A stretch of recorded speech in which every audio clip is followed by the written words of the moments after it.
Hi all, this is Sahil Nanda and I'll be presenting on the topic challenges in Indian capital market. So we will have a look at the definition, measures, timeline and barriers in this presentation. So first, what are capital markets? So the market in which securities are sold and bought is known as the capital market. This market is the pivot of the economy of a country. As such, the capital market helps in capital formation and economic growth of the country. Funds flow into the capital market from individuals and financial intermediaries, which are absorbed by commerce, industry, and government. It thus facilitates the movement of stream of capital to be used more productively and profitably to increase the national income. Now let's look at some of the existing problems in capital markets. So the first problem that we could identify was the prevalence of insider trading. So insider trading means sale or purchase of securities by person who possess price sensitive information about the company.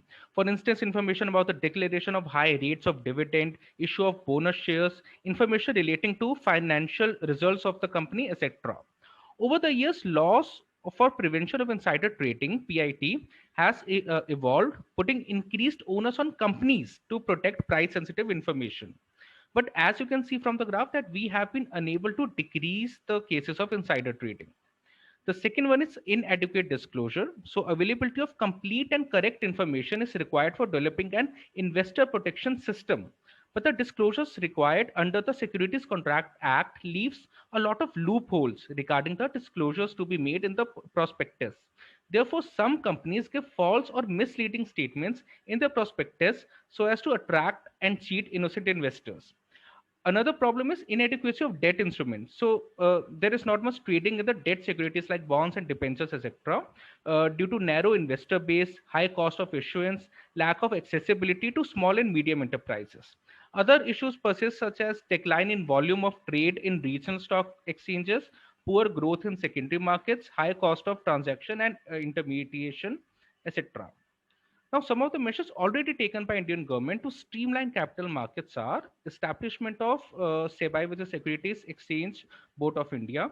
It was set up in April 1988 with the following objectives, like protecting the interests of investors in securities, promoting the development of security markets, and regulating the security market. So, under the portfolio investment scheme, the limit for investment by the NRIs and foreign companies in the shares and debentures of the Indian companies has been raised. In screen based training, it makes online, electronic, anonymous and order driven transactions possible.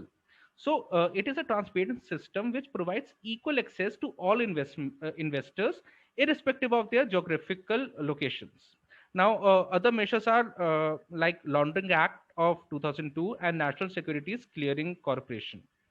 Now, some of the measures that could further be implemented are, so as we know that SEBI has failed to unravel a complete case of insider trading due to lack of proper surveillance tools, challenges in establishing links and gathering evidence, thus reinforcing SEBI with proper surveillance tools and increasing transparency in companies' prospectus would lead to control in various malpractices. Also, private sector should be encouraged to invest in capital markets by giving various incentives. There should be campaigns to raise risk awareness, financial literacy, as well as capital market benefits, especially among small investors. And based on various regulatory compliances and execution time, such measures will take somewhere around 3 to 4 years to be in full effect. Now, here are some barriers to these measures as well.